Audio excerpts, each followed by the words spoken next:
पिछले एपिसोड में आपने देखा पेरेंट्स मीटिंग में सर रानी की तारीफ करते हैं और बताते हैं रानी अच्छी तरीके से पढ़ाई कर रही है। बाद में राजा रानी को एक ब्रेसलेट गिफ्ट करता है। रानी घर आकर माँ को बताती है, पर माँ कह देती है कि फिर से जाकर उस लड़के को ये दे आओ। दूसरे दिन जब रानी जाती है तो उसे ये पता चलता है कि राजा स्कूल छोड़कर चला गया है। वो ब्रेसलेट रानी के पास ही रह जाता है। 4 साल बाद रानी बोर्ड के एग्जाम पास हो जाती है। घर में खुशियों का माहौल हो जाता है, पर रानी बताती है अगली पढ़ाई करने के लिए उसे पुणे जाना पड़ेगा। अब कहानी आगे। रानी, तेरा सब कुछ भर दिया, देख एक बार फिर से देख ले, वहां पे जाके रोना मत। ले, अभी से रोने लगी तू? माँ, कितने बजे की ट्रेन है?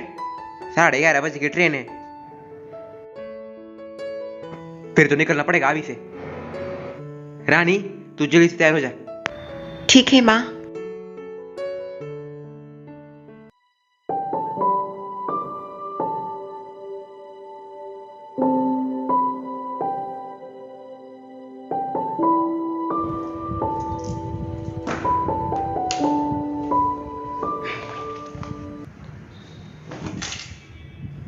आशीर्वाद दीजिए माँ। देने की क्या जरूरत है बेटा, वो तो हमेशा तेरे साथ है। माँ, मुझे आप सब लोगों की बहुत याद आएगी। प्लीज रो मत माँ। अरे कहाँ रो रही हूँ मैं? आपको से पानी आ रहे मेरे? ए रानी, हमको भूल तो नहीं जाओगे ना तुम? दीदी, आपकी मुझे याद नहीं आएगी, पर आपके खाने की जरूर आएगी।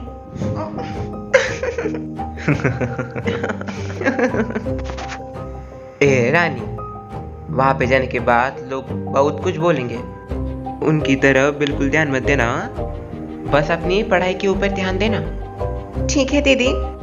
ये रानी, अगर वहां पे तुझे किसी ने परेशान किया ना तो मुझे बोल देना, आ जाऊंगी पुणे इंगा दिखाने के लिए। ठीक है गुंडी दीदी। अच्छा, उसको जाने दो, आप देर हो जाएगा फिर से। माँ, अभी तू जा, मुझको रोना मत यहाँ पे। आप सब अपना ख्याल रखना। बाय। फोन करती रहना। ठीक है। अपना ख्याल रखना रानी। हाँ।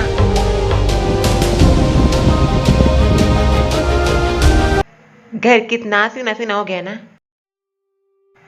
सच कहा सुगंधा, जैसे घर की जान ही चली गई हो।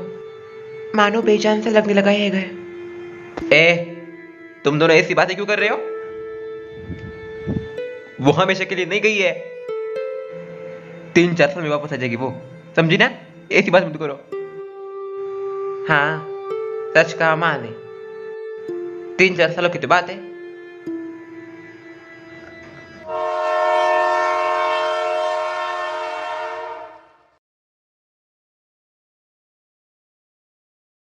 हाय।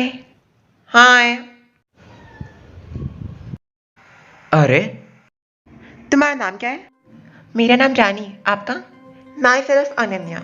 आपसे मिलकर अच्छा लगा अनन्या। Same here.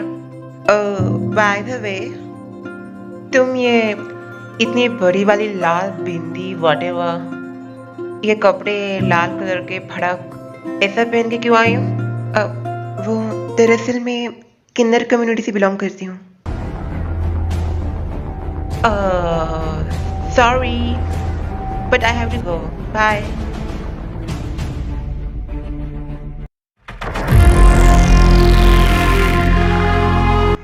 ये तो कहीं पे देखा हुआ लगता है।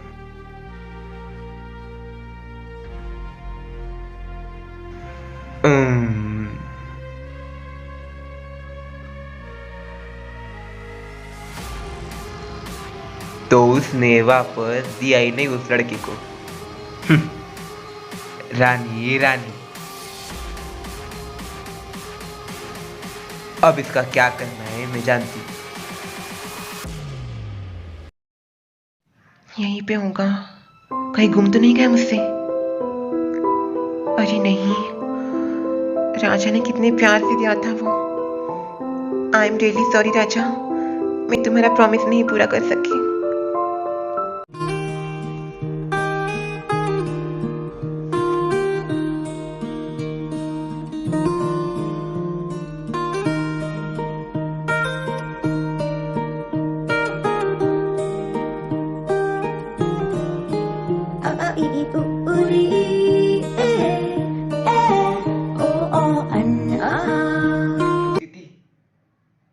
नहीं पीना आता था।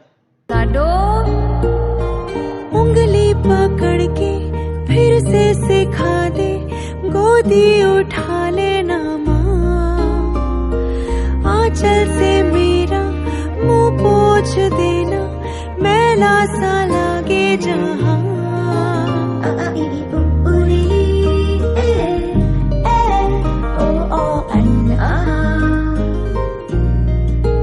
आंखें दिखाए मुझे जब जिंदगी, याद मुझे आती है तेरे गुस्से की, डांटा भी तो तूने मुझे फूलों की तरह, क्यों नहीं माँ सारी दुनिया तेरी तरह। माँ वो रानी की याद आ रही है? नहीं नहीं, ये सारा सामान रानी का, माँ रहने दो ना। इतना क्या छुपाना, हम सबको याद आ रही है ना उसकी। मुझे भी एक खाली घर खाने को उठता है, हमेशा माँ माँ माँ। एकदम कैसे शांत हो गया सब। बात तो बिल्कुल सच की माँ आपने। चलो हम ये इमोशनल ड्रामा नहीं करेंगे, 3-4 साल की तो बात है, यूं गुजर जाएंगे। जाओ खाने की तैयारी करो, सबको भूख लगी होगी। हाँ ठीक है, जल्दी आ। रानी ने ग्रेजुएशन तो पूरा कर लिया, पर वो कुछ और ही करना चाहती थी। रानी तेरा ग्रेजुएशन हो गया ना, अब घर कब आ रही है? माँ दरअसल मैं यहाँ पे 1 साल और जीना चाहती हूँ। हाँ, और 1 साल क्यों? वो मुझे सिविल सर्विसेज के लिए एग्जामिनेशंस देनी है। वो क्या होता है? माँ आपको IAS IPS वो तो पता ही होगा ना। इसका मतलब तू वो फिल्मों में दिखाती है वैसे IAS कलेक्टर वैसे बनेगी? अरे माँ पहले एग्जाम तो दे दो। मुझे पूरा यकीन है तू जरूर बनेगी। रानी एग्जाम तो पास हो गई, पर अब बारी थी सबसे अहम पड़ाव की, यानी इंटरव्यू। मे आई कम इन? या कम इन। अपना इंट्रोडक्शन दीजिए। मेरा नाम रानी है। I am belong from Belapur and I am graduated in economics. तो रानी तुम्हारा कोई सरनेम नहीं है, तुमने बस माँ लगाया है, तो इसका मतलब तुम्हारा बस माँ ने संभाल किया था, या फिर माँ का कोई नाम नहीं है? दरअसल सर जब मैं पैदा हुई थी तब मेरे घर वालों ने मुझे छोड़ दिया था और मैं किन्नर समुदाय में पली बड़ी, और वहाँ पे मुझे ऐसी माँ मिली जो माँ असली माँ से भी ज़्यादा प्यार देती है, जो हमेशा मेरे साथ रहती है। इसलिए मेरा सरनेम कोई नहीं है, बस माँ है।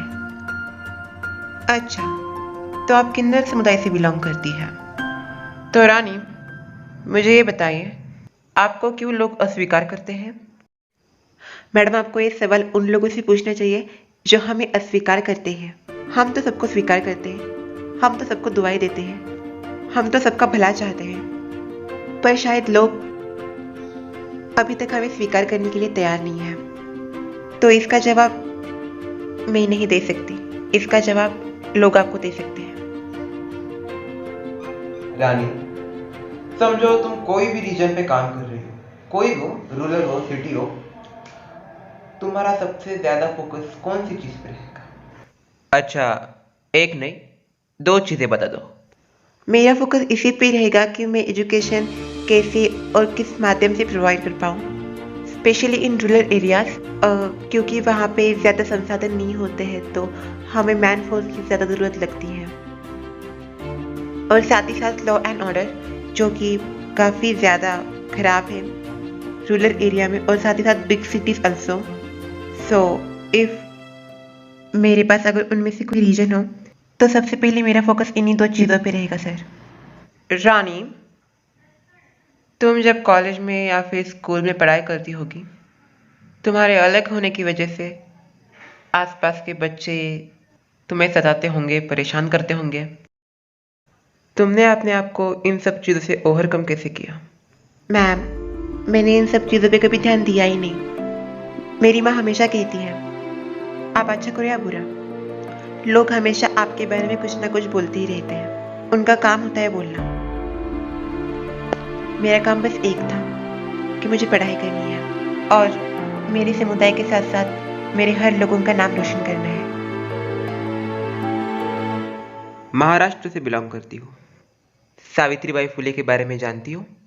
सावित्रीबाई जी का जन्म 3 जनवरी 1831 में पुणे के नायगांव में हुआ। वो भारत की पहली महिला शिक्षिका थे। उनके पति ज्योतिबा फुले भी एक शिक्षक थे। जब उन दोनों ने ये सोचा कि वो लड़कियों को पढ़ाएंगे, तब लोगों के मन में हलचल पैदा हुई। वो नहीं चाहते थे कि उनकी बेटियां पढ़ें। पर सावित्रीबाई ने अपने हाथ में शिक्षण नाम की मशाल पकड़ ली और उसको ऐसा भड़काया जिससे कई लड़कियों की जिंदगी में बाहर आ गई और वहीं से शुरुआत हुई लड़कियों की प्रगति की। और इसी के परिणाम स्वरूप आज हमें भारतवर्ष की बेटियां देश में ही नहीं बल्कि दुनिया के हर कोने में अपना नाम रोशन करती हुई दिखती है। Thank you. तुम जा सकती हो रानी। Thank you. Thank you ma'am. Thank you sir. Thank you ma'am. Thank you sir. Thank you sir. क्या लगा कहानी खत्म? नहीं, 2 अगस्त को देखना मत भूलिए रानी का स्पेशल एपिसोड।